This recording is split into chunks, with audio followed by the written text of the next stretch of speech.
उत्तराधिकारी का literal meaning ही यही होता है कि उनके बाद कौन आया, तो उनके बाद तो सम्राट चौधरी जी ही आए हैं। अब भविष्य में कौन आएगा ये देखा जाएगा, लेकिन अभी तो आदरणीय सम्राट चौधरी जी और ये बिल्कुल नहीं। कोई भी जाति हो, कोई भी समाज हो, कोई भी धर्म हो, अगर वो क्रिमिनल है तो क्रिमिनल की बस एक ही जाति होती है, वो क्रिमिनल्स होते हैं। तो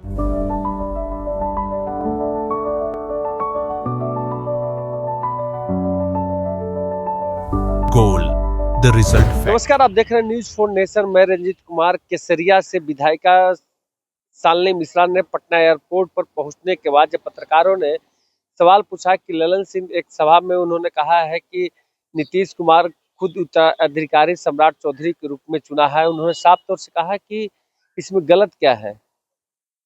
कुछ भी जो कह रहे हैं हमारे नेता ललन सिंह सही ही कह रहे हैं। नीतीश कुमार की इच्छा थी कि अब एक और सदन जाना है, राज्यसभा जहाँ नीतीश कुमार भी इस बात को पुष्टि किए हैं। मगर बिहार में मंत्रिमंडल बंटवारे को लेकर जब इनसे सवाल पूछा गया शालिनी मिश्रा से, तो उन्होंने साफ तौर से कहा कि ये हमें जानकारी नहीं है और शीर्ष नेतृत्व तय करेंगे। उन्होंने हम जब 33% आरक्षण की बात कहा गया तो 33% बिहार में महिलाओं को आरक्षण कोटे में उतनी महिलाओं को जगह नहीं दी गई। तो उन्होंने साफ तौर से इन सवालों पर क्या कहा, अब छोड़ जाते हैं तमाम बयानों के साथ। ललन सिंह ने कहा है कि मेरा नीतीश कुमार ने अपना उत्तराधिकारी सम्राट चौधरी को। देखिए, उत्तराधिकारी का लिटरल मीनिंग ये होता है कि हमारे बाद जिसको हमारी पद या चीजों का दावा मिलता है। तो माननीय नीतीश कुमार जी के बाद तो सचमुच में सम्राट चौधरी जी ही उनके बाद आए हैं ना, तो ये उनका कहना कोई गलत नहीं है।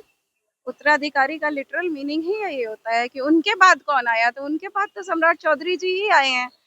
अब भविष्य में कौन आएगा ये देखा जाएगा, लेकिन अभी तो आदरणीय सम्राट चौधरी जी हैं।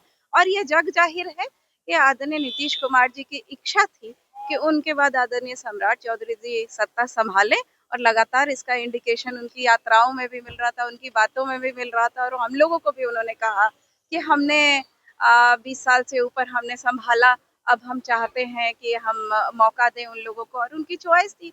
आदरणीय सम्राट चौधरी जी उनके चॉइस थे, इसमें कोई बुरी बात नहीं है। बिहार में लगातार इनकाउंटर बिल्कुल, अब सुशासन का राज है।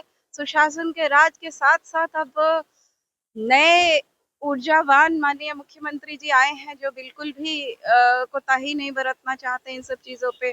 और क्रिमिनल्स पे जो CCC हमारे माननीय नेता नीतीश कुमार जी का है, उस पे वो चलना चाहते हैं। उस पर कोई कॉम्प्रोमाइज नहीं है। क्राइम, करप्शन और कम्युनलिज्म, तीनों पे कोई कॉम्प्रोमाइज नहीं करना चाहते हैं, तो उसी रास्ते पे चल रहे हैं और क्रिमिनल्स के दिन लद गए हैं बिहार में। लेकिन विपक्ष लगातार सवाल खड़ा कर रहा है, बोल रहा है कि जाति विशेष को देख करके बिल्कुल नहीं।